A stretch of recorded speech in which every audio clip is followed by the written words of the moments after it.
Hello दोस्तों, आज की हम इस वीडियो में बात करेंगे प्लेज के ऊपर। प्लेज एक बहुत ही इंपॉर्टेंट टॉपिक है और ये टॉपिक काफी बिजनेस लॉ में पूछा जाता है और ये बेलमेंट के साथ आता है। बेलमेंट के अगला टॉपिक है प्लेज। तो पहले अगर आपने बेलमेंट नहीं समझा है तो उसके ऊपर वीडियो बन रखी है ऑलरेडी। आपको क्या करना है, प्लेलिस्ट में जाना है, वहां पर वीडियो मिल जाएगी। ठीक है, चलिए बिना देरी के शुरू करते हैं। प्लेज, अब प्लेज क्या होता है? तो सबसे पहले प्लेज का हम मीनिंग समझते हैं और जितने भी आपको नोट्स दिखाने वाला हूँ यहाँ पर मैं, उसका आपको नोट्स का जो आपको लिंक है, पीडीएफ मिल जाएगी। आपको डिस्क्रिप्शन में जाना है, वहां से आप पीडीएफ डाउनलोड कर सकते हो इस नोट की। ठीक है, देखो प्लेज का मतलब, प्लेज एक तरह की बेलमेंट भी होती है। Pledge is a bailment that conveys possessory title to property own by a debtor to a creditor to secure repayment for some debt and to mutual benefit of both parties. समझ रहे हो क्या मतलब है इसका? ये मतलब ये कहना चाह रहा है, जैसे कि हम कोई किसी को लोन देते हैं या किसी को सामान उधार में बेचते हैं, तो हमें पैसों की दिक्कत होती है ना कि यार ये मेरा बंदा पैसा दे भी पाएगा नहीं दे पाएगा।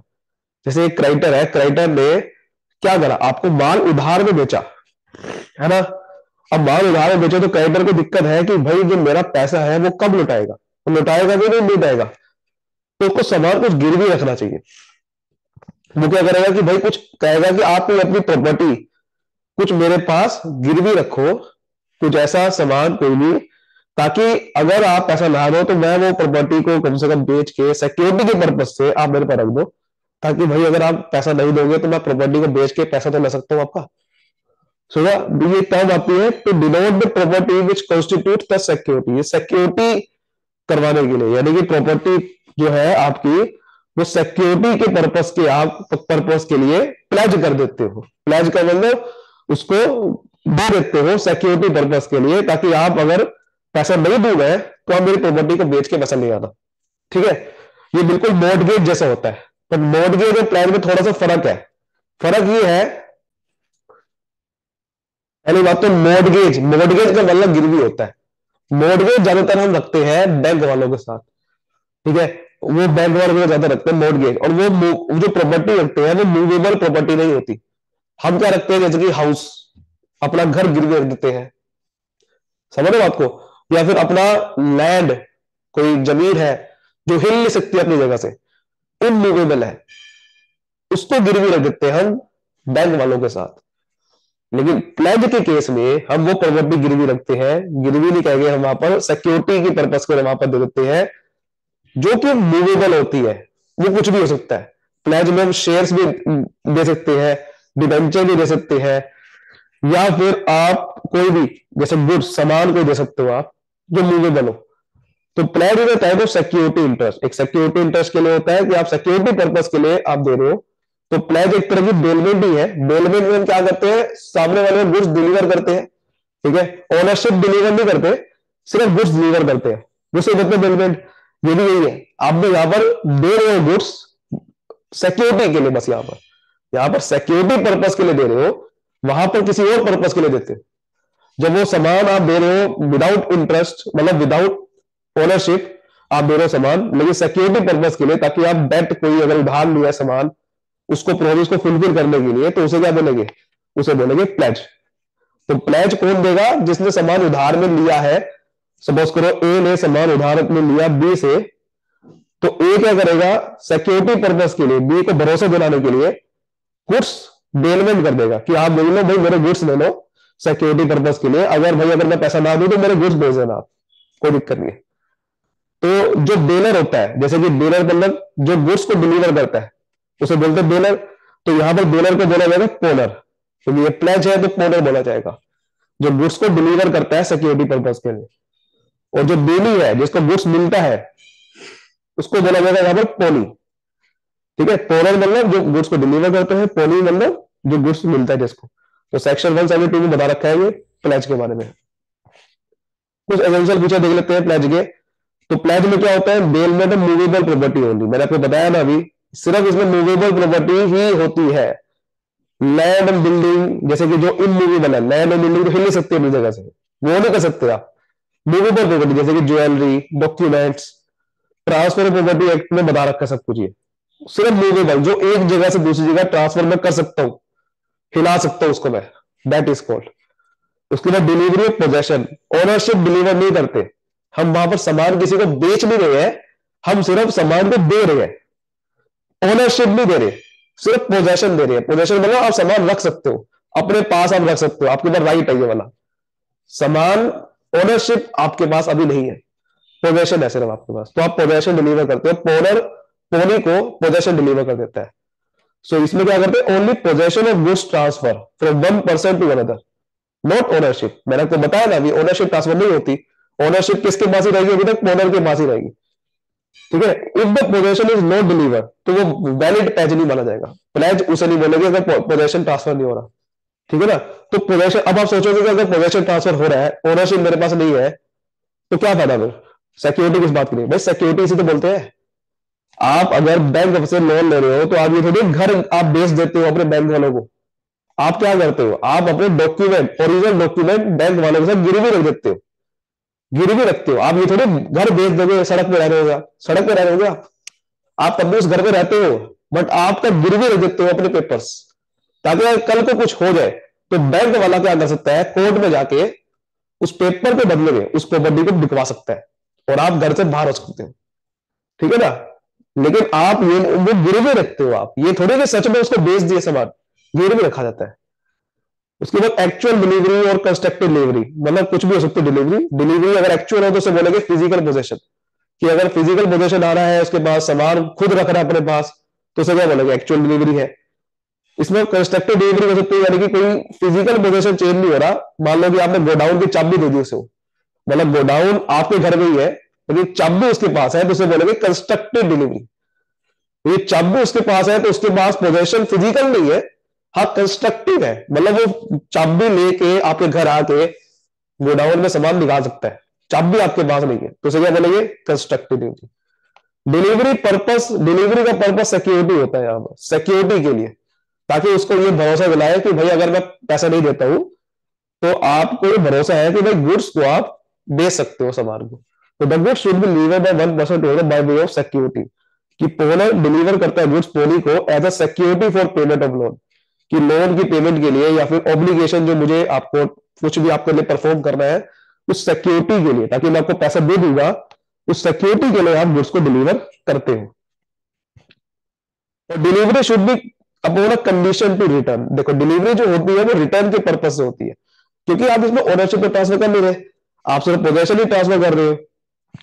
तो बेसिकली आपका ये जो डिलीवरी है, अगर मैं लोन की पेमेंट दे दूंगा या मैं आपको कोई पैसा दे दूंगा, तो पैसा देने के बाद आपको सामान वापस ही दे देना है, ये डिलीवरी इस पर्पज से होती है, इस कंडीशन में होती है। ऐसा नहीं है कि मैंने आपको पैसा दे दिया और सामान मुझे लौटाई नहीं देगा आप, तो फिर मैं केस कर दूंगा आपके ऊपर।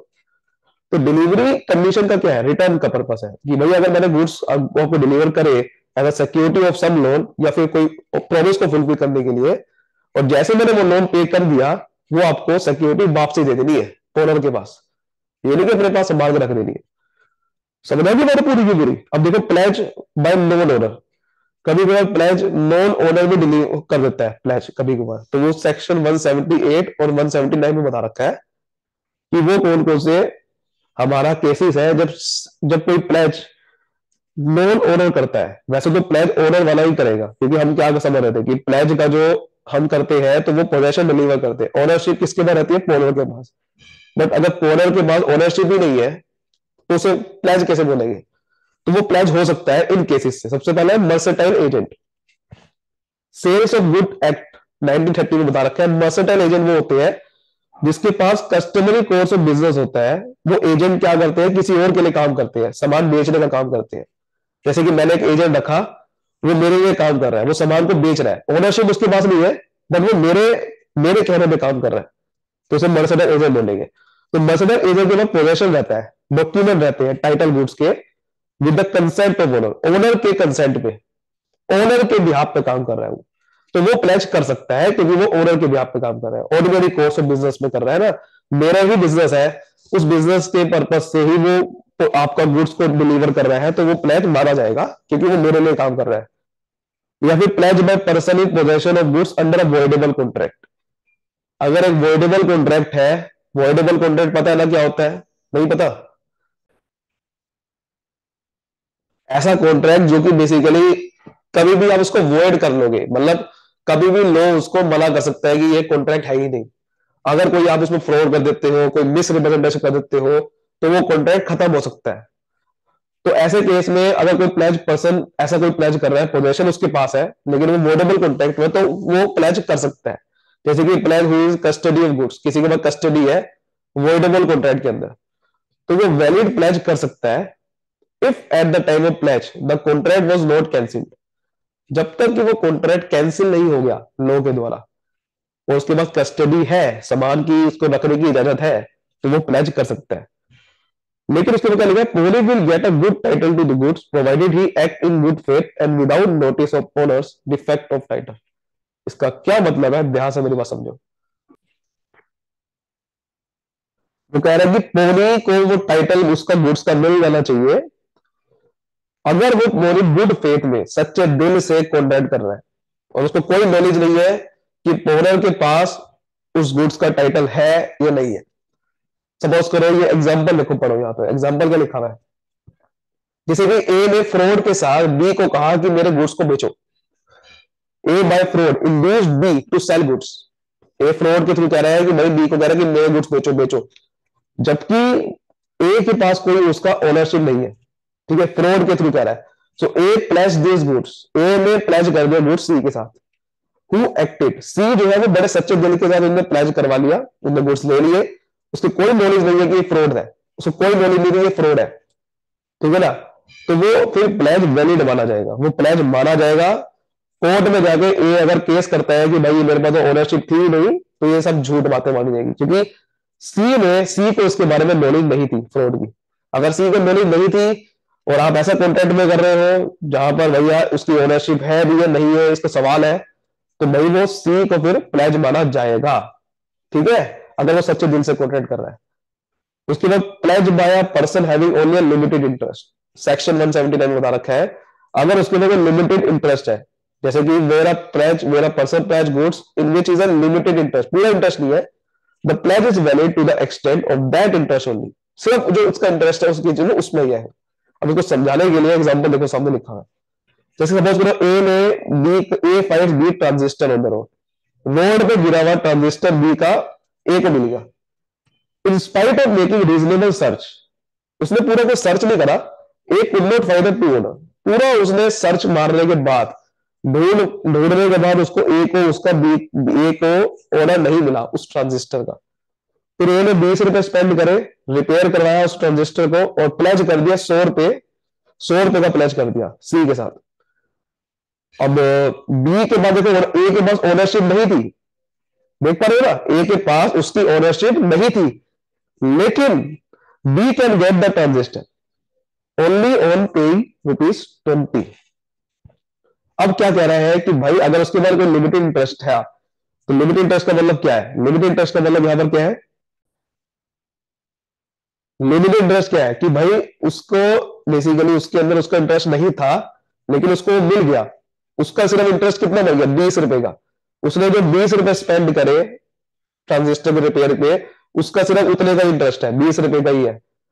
तो सी को उसके बारे में नॉलेज थी क्या कि ये चोरी का सामान है या मतलब कहाँ का सामान है, नहीं था, तो सी को प्लेज माना जाएगा ये।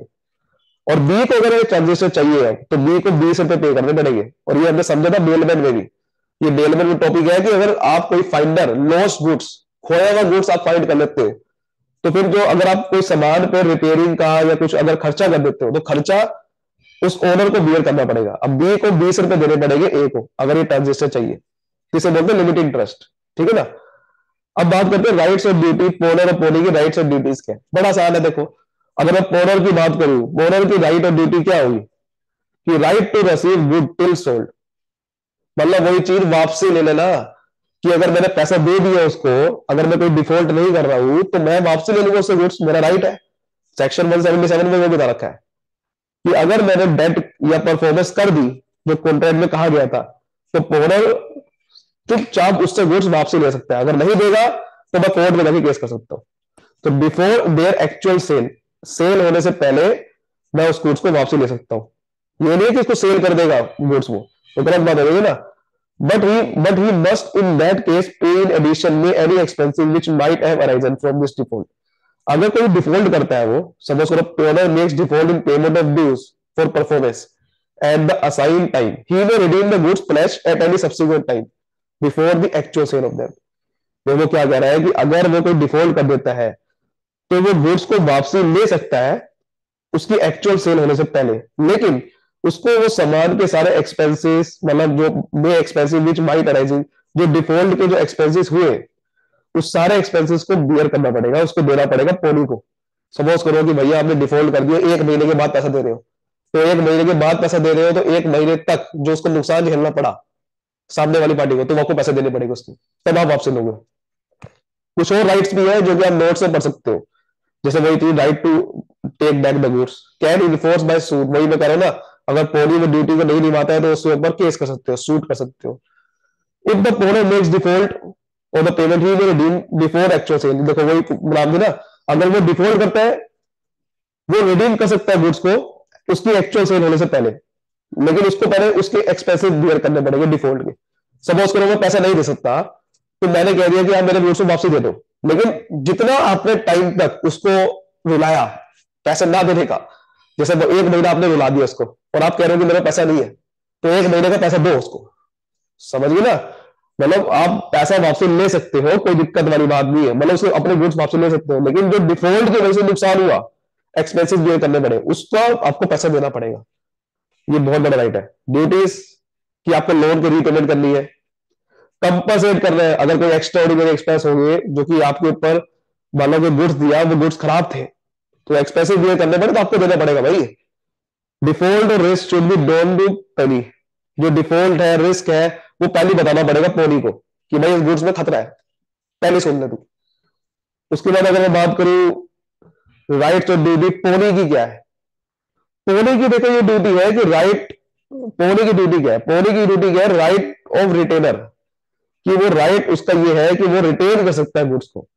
सेक्शन 173 सेक्शन 174 बता रखा है उसमें कि भाई अगर मैं गुड्स की पेमेंट नहीं करता तो मैं रिटेन कर सकता हूं, नॉट ओनली अ पेमेंट। देखो the pawnee may retain the goods plan not only for payment but also for the interest of debt, और कोई भी एक्सपेंसिव वो बियर करने पड़े उसको तो उसका वो बियर उसको रिटेन करके रख सकता है। लेकिन आप सर आप सोचोगे सर पीछे वाले पॉइंट में जो लिखा हुआ था कि अगर वो डिफॉल्ट करता है तो भैया वो तो रिडीम कर सकता है, बिल्कुल कर सकता है, लेकिन साथ में क्या लिखा होता है समझो तो सही, लिखा हुआ साहब साहब इन एडिशन एनी एक्सपेंसिव विच में अराइजेस फ्रॉम दिस डिफॉल्ट, उसको वो पे करने पड़ेंगे। मतलब कि आपको पहले वो पे भी करने पड़ेंगे ना, जो भी आपको डिफॉल्ट के अराइजेस हुए, डिफॉल्ट के उसको एक्सपेंसेस बियर करने पड़े, तो उस डिफॉल्ट के पैसे देने के बाद आप रिडीम कर सकते हो, ऐसे नहीं रिडीम कर सकते। तो वही कह रहे हैं ना कि अगर कोई भी नेसेसरी एक्सपेंसेस अगर वो नहीं देता है तो वो रिटेन कर सकते हैं। एक्स्ट्रा ऑर्डिनरी एक्सपेंसेस आप रिसीव कर सकते हो अगर आपने कोई दिए, 175 में बता रखा है। राइट ऑफ सेल आप सेल कर सकते हो, मैंने को पहले ही बताया कि जो आपका प्लेज करा है वो रिटेन करा है तो एज अ कोलैटरल सिक्योरिटी, समझ रहे हो, कोलैटरल सिक्योरिटी मतलब होता है एडिशनल सिक्योरिटी, वो प्लेज एक तरह की एडिशनल सिक्योरिटी है, इसको हम मोर्टगेज नहीं बोलते, इसको एडिशनल सिक्योरिटी बोलते हैं कि आपने ये भी ले लो सामान, ठीक है ना। तो retain the goods pledge as a collateral security और he may sell the thing pledge, कभी भी आप उसको सेल कर सकते हो पहले बताने के बाद, रीजनेबल नोटिस के बाद, कि आपने बता दिया कि भाई देख ले पैसे देते, नहीं देगा तो मैं बेच दूंगा सामान। समझ गए, सेक्शन 176 में बता रखा है वही चीज कि ये कोलैटरल सिक्योरिटी है, जो हमने प्लेज लिया एज अ कोलैटरल सिक्योरिटी मतलब एडिशनल सिक्योरिटी। मान लो कि एडिशनल सिक्योरिटी क्या मतलब क्या, मान लो कि आपने लोन लिया था और लोन में आपने घर तो गिरवी रखा बट साथ में अपने गुड्स भी प्लेज कर दिए एज अ एडिशनल सिक्योरिटी, कि अगर सपोज घर ना बिका तो मैं ये बेच लूंगा। समझ रहे हो बात को।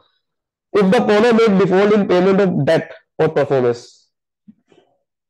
of the promise in respect of which the goods were pledged, अगर वो डिफॉल्ट करता है तब वो कर सकते हैं, ये सेल कर सकते हैं। राइट ऑफ पर्टिकुलर लीन, लीन का मतलब समझ रहे हो ना, लीन का मतलब होता है पोजेशन, आप रख सकते हो अपने पास सामान। 174 में ये बता रखा है pledge money has no right to retain his possession over the goods pledged for any debt other than debt or performance which they were pledged unless otherwise provided by a contract। क्या मतलब है इसका, वो ये कह रहा है कि आप कभी भी लीन नहीं कर सकते, यानी कि रिटेन करके नहीं कर सकते सामान को, अनलेस एंड अनटिल अगर वो डेट और प्रॉमिस प्लेज किया गया है, तो प्लेज में आप लीन कर सकते हो वैसे आप लीन नहीं कर सकते हो, वो यही बात कर रहा है ना। अनलेस अगर वही कॉन्ट्रैक्ट में कहा गया है स्पेसिफिकली, तब आप लीन कर सकते हो उसमें भी, प्लेज के अलावा भी कॉन्ट्रैक्ट में, वैसे आप लीन नहीं कर सकते। पूरा क्लियर हो गया अच्छे से, बहुत बढ़िया। अब देखो एक और कुछ और पॉइंट भी इसमें है, pawnee right where pawnor make default, वही चीज है ना कि अगर पोनर डिफॉल्ट करता है तो वो पोनी का राइट है कि आप भाई क्या कर सकते हो, आप डिमांड कर सकते हो कि भाई आप ये चीजें करो। He has a right to bring a suit, आप केस फाइल कर सकते हो and can retain the pledge as a collateral security. He also has a right to sell, sell भी कर सकते हो आफ्टर गिविंग रीजनेबल नोटिस, है ना। उसके बाद bailee must not use the goods placed, पोली को ये भी ड्यूटी है कि भाई वो प्लेज किया हुआ सामान यूज ना करे अपने खर्चों के लिए या फिर अपने लिए, ये नहीं कि सामान उसे गुड्स को अपने लिए यूज कर रहा है। तो देखो अब ये राइट्स मैंने कुछ और लिखे हैं, इसको भी आप यहाँ से पढ़ सकते हो, ये नोट्स आपको बन जाएंगे। सारे वही चीजें हैं कि वही एक्स्ट्राऑर्डिनरी एक्सपेंसेस ले सकते हैं, आप रिटेन कर सकते हो एज अ कोलैटरल सिक्योरिटी, कि आप ये सामान को रख सकते हो एडिशनल सिक्योरिटी के लिए, कि भाई अगर कल को वो पैसा ना दे तो मैं उसको रिटेन कर सकता हूँ, ठीक है ना। अगर वो पैसा नहीं दे रहा तो मैं एडिशनल सिक्योरिटी के लिए वो गुड्स को रिटेन कर सकता हूँ, या फिर अगर वो पैसा दे रहा है लेकिन कम दे रहा है, तब भी मैं एज अ कोलैटरल सिक्योरिटी यानी कि एडिशनल सिक्योरिटी के लिए उसको रिटेन करके रख सकता हूँ। और आपको वैसे बता दूं कि कोलैटरल सिक्योरिटी वहां पर आती है जहां पर कोई पहले एक प्राइमरी सिक्योरिटी होती है, ये सेकेंडरी सिक्योरिटी होती है। प्राइमरी सिक्योरिटी मान लो कि आपकी कोई प्रॉपर्टी, इमूवेबल प्रॉपर्टी गिरवी है, तो एडिशनल सिक्योरिटी के लिए कोलैटरल सिक्योरिटी आती है। सो वही चीज है, सारे आप गुड्स को बेच सकते हो, सब कुछ वही लिखा हुआ है, ड्यूटीज वही लिखी हुई है, आप रीजनेबल केयर करो, ठीक है। अपने ही हैज रिटर्न, आपको रिटर्न भी करना पड़ेगा। Should not do any act in वॉलेशन of terms of contract, ठीक है। कॉन्ट्रैक्ट की टर्म्स को आप वॉलेट ना करो, जो लिखा हुआ है वही ऐसे यूज करो, अपने लिए यूज ना करो, ठीक है। वही चीज है। अब लास्ट में टॉपिक आता है बेलमेंट और प्लेज में क्या डिफरेंस है, बहुत बार कई बार एग्जाम में रहता है, और आप ये भी लिख सकते हो बेलमेंट और प्लेज में डिफरेंस क्या होता है। यार देखो बेलमेंट किसी भी पर्पज के लिए हो सकती है, रिवार्ड के पर्पज के लिए, ठीक है। मान लो कि आप रिवॉर्ड के पर्पज के लिए कि आप, या फिर ग्रेचुइटियस पर्पज के लिए, क्या मतलब है इसका कि भाई ये सारी चीजें बता रखे हुए। रिवॉर्ड के पर्पज के लिए मतलब क्या है कि अगर मैं आपको बेलमेंट कर रहा हूँ, सामान डिलीवरी कर रहा हूँ, तो आपको बदले में उसके बाद पैसा मिलेगा। जैसे कि आपने रिपेयर करने के लिए आपने अपना सामान डिलीवर कर दिया, उसके बाद आपको पैसा मिलेगा, तो रिवार्ड हो गया। एक होता है ग्रेचुअस, जिसमें कोई आपको पैसा नहीं मिलेगा, कि अपने फ्रेंड को आपने डिलीवरी कर दी और बदले में आपको लौटा रहा तो कोई पैसा नहीं देगा। प्लेज में एक स्पेसिफिक पर्पस ही होता है, वो है security, to secure a loan और performance of a promise. Bailee के पास राइट नहीं होता सेल करने का। अगर आपने कोई डिलीवरी करी है बेलमेंट में, तो उसके बाद राइट नहीं है कि वो गुड्स को सेल कर देगा, बट यहां तो राइट है ना, यहां तो राइट है पोनी के पास। इसमें पोनी बोलते हैं ना बेली को, पोनी या पोनी लिखा हुआ, यहाँ पर पोनी नहीं आएगा, बेली आएगा।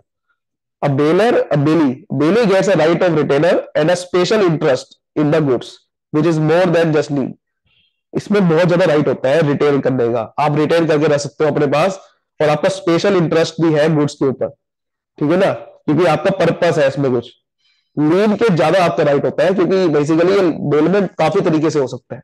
अगर आपको कोई पैसा नहीं दे रहा, आपको पता है कि कॉन्ट्रैक्ट में लिखा हुआ था, तो इसमें आप रिटेन ज्यादा देर तक कर सकते हो, स्पेशल इंटरेस्ट भी आप ले सकते हो। इसमें पोनी के पास कोई ऐसा राइट नहीं होता है, राइट आप गुड्स को अपने पास यूज नहीं कर सकते अपने लिए, लेकिन आप इसमें अपने गुड्स को अपने लिए कई बार यूज कर सकते हो, ठीक है, अगर वो कुछ गड़बड़ कर देता है। Bailment is the transfer of movable property to the duty, इसमें मूवेबल प्रॉपर्टी डिलीवर करते हैं। इसमें हेयर ट्रांसफर ऑफ ऑब्जेक्ट, कोई ऑब्जेक्ट हो गया, डॉक्यूमेंट्स हो गए, डॉक्यूमेंट समझ रहे हो, जैसे कि आपका, आपने सामान कोई आपका मान लो गाड़ी है, गाड़ी के पेपर्स आपने उसके पास गिरवी रख दी है, गाड़ी के पेपर्स अपने दे दिए, ठीक है ना, इसको कह रहे हैं डॉक्यूमेंट्स।